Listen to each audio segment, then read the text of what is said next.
Guys, we have completed John Donne, Albert Camus, Jean-Paul Sartre and Indian aesthetic. Now we are on G.B. Shaw, which we will complete.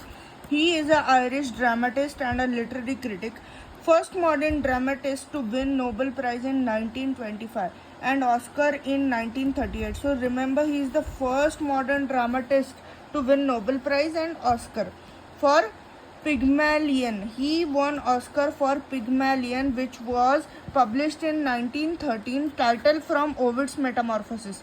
So set में ऐसा बहुत देखा जाता है कि हमको पूछ लेते हैं कि ये जो टाइटल है पिग्मेलियन, ये कहाँ से उठाया गया है. तो ये ओविड मेटामॉर्फोसिस से उठाया गया है, इसलिए मैंने ये खुद के नोट्स में लिखा है. और गाइस, हमेशा ये याद रखें, मैं अपने नोट्स में से तुमको ये वीडियो बना के बता रही हूँ. ओके, ये पैसों से जा सकता है, बट बिकॉज तुम्हारी एग्जाम है और तुमने क्वालिफाई करना चाहिए, इसलिए I am showing you.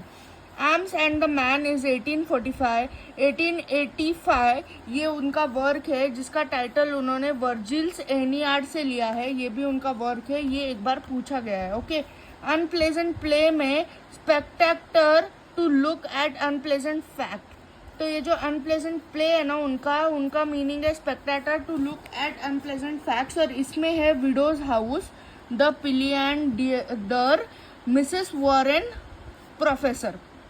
Profession. So ये तीन है इनके अनप्लेजेंट प्लेज में. ये तीन एक्ट है मे बी. तो इसको याद कैसे करना है कि विडो हो गई है, उसका हाउस है, फिर उसको जो है कोई प्लम्बर ठीक करने आया है, द पिलियंडर, और फिर उसके बाद वो प्लम्बर हमको मिसेस वैरन प्रोफेशन से मिला देता है. एक्चुअली वो हाउस विडो का नहीं रहता है, वो मिसेस वैरन प्रोफेशन का हाउस रहता है. ऐसे याद कर लो इसको. मैन एंड सुपरमैन फ्रॉम निश्चेस उबरमेंश 1903. तो मैन एंड सुपरमैन जो वर्क है, ये निश्चय से आया है. कौन से इससे? उबरमेंश 1903 से.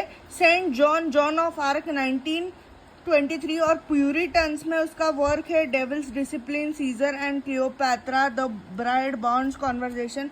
पता नहीं क्यों लग रहा है सीजर एंड क्लियोपैत्रा आ सकता है. प्लेजेंट प्लेस में उसके है, ये अनप्लेजेंट प्लेस थे. ओके, ऊपर के प्लेजेंट प्लेस में है a man's destiny, arm and the man, Candida होगा maybe, you can never tell. The dark lady of the sonnets is a comedy play of G.B. Shaw. तो G.B. Shaw हमने complete कर लिया है total 3 minute में. अभी ये जो प्लेजेंट प्ले है, ये कैसे याद रखोगे कि आदमी की किस्मत से, उसका किस्मत से क्या जुड़ा होता है? हाथ. तो आर्म एंड द मैन. तो man's destiny and arm and the man जब आए तो G.B. शॉ याद रख लो. और फिर कैंडिडा, तो शायद ऐसा याद रख लो कि ये कोई लवर है और इसकी हाथ की लकीर हमारे आर्म से मिलनी चाहिए. और ये हम हाथ की लकीर मिलेगी कि नहीं, ये हम कभी बोल नहीं सकते, तो यू कैन नेवर से. तो ऐसा आप पूरे प्लेजेंट प्लेस याद रख सकते हो. So this is G.B. Shaw which is completed. Do not forget to like, subscribe and share as possible as you can. Thank you.